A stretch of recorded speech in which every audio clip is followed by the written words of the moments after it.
What's the most important economic grouping in the world? Would you say the G20? A group of 19 countries and the European Union. It represents almost all major economies in the world. But does it represent changing world realities? What about the G7?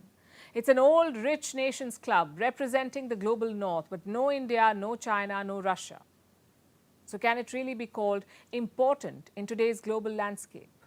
Then we have BRICS, a group that represents over a quarter of the world's GDP, more than 40% of the world's population. Its members are Brazil, Russia, India, China, and South Africa.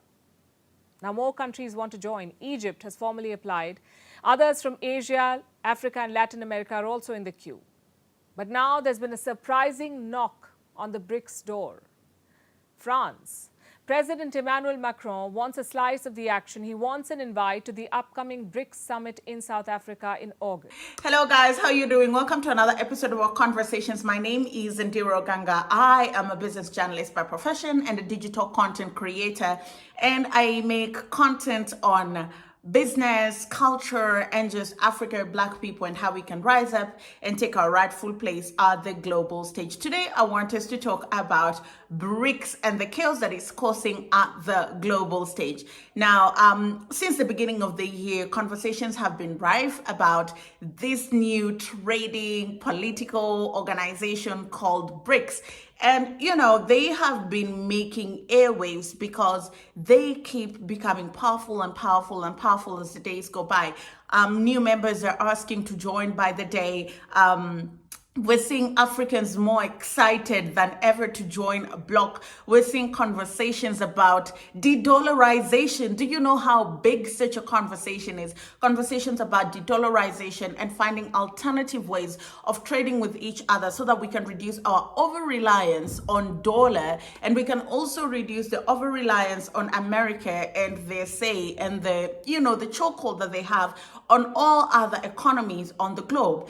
And so, initially this was a bloc that was not being taken very seriously, but of late things are beginning to take a different turn.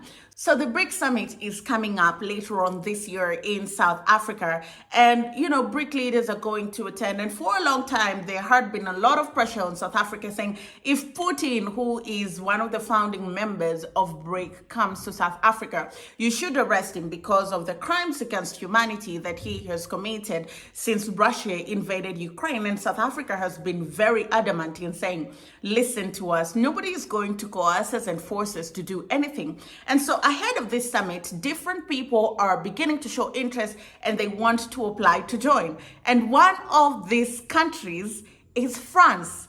I kid you not, France wants to join BRICS. Now, this is a very interesting twist and turn of events, because France would be considered one of the, big and influential economies, particularly in Europe, to show interest in BRICS. Let's hear what President Macron had to say about, his interest in joining BRICS. Does France want to join BRICS? Is Paris sending its love to the Organization of Developing Nations? Is this a sign that BRICS is entering the big leagues? While it's possible, it's still too soon to be sure. Here's what we know for certain. Yesterday, French media reported that Emmanuel Macron had a request. He wanted South African President Cyril Ramaphosa to invite him to the upcoming BRICS summit. The 15th annual BRICS summit is taking place between the 22nd and 24th of August. It's being held in the South African city of Johannesburg. Leaders from the 5 BRICS nations, Brazil, Russia, India, China, and South Africa, will be present. We're talking about presidents and prime ministers.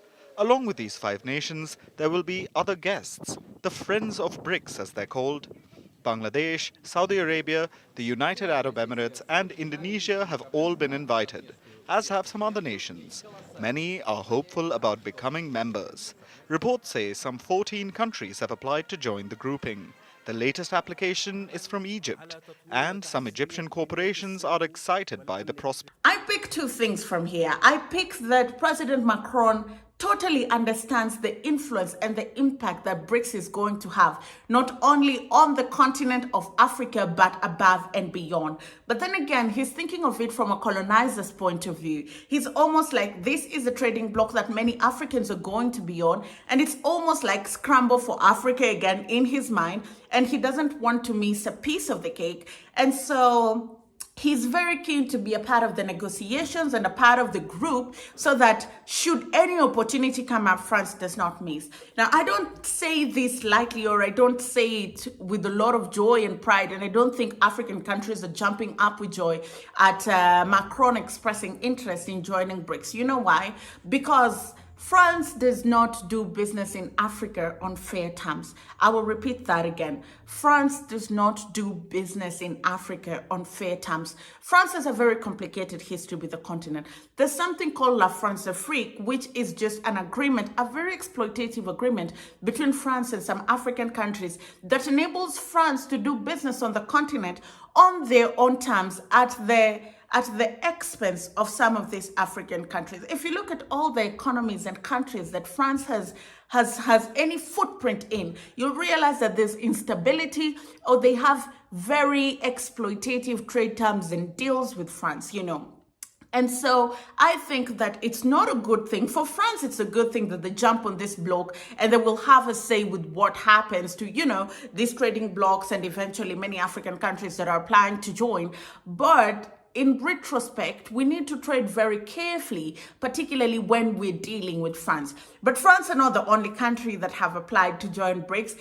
Egypt has also applied to join BRICS, and Egypt is part of North Africa, one of the most developed economies on the continent, and that is a good thing. Here's what Egyptian leadership had to say about this. It's absolutely one of the main assets that we can take advantage of by joining BRICS and by joining the new development bank. We need to facilitate our trade, whether in import and export, and one of the things that hinders this supply chain and this process is the availability of foreign currency. Egypt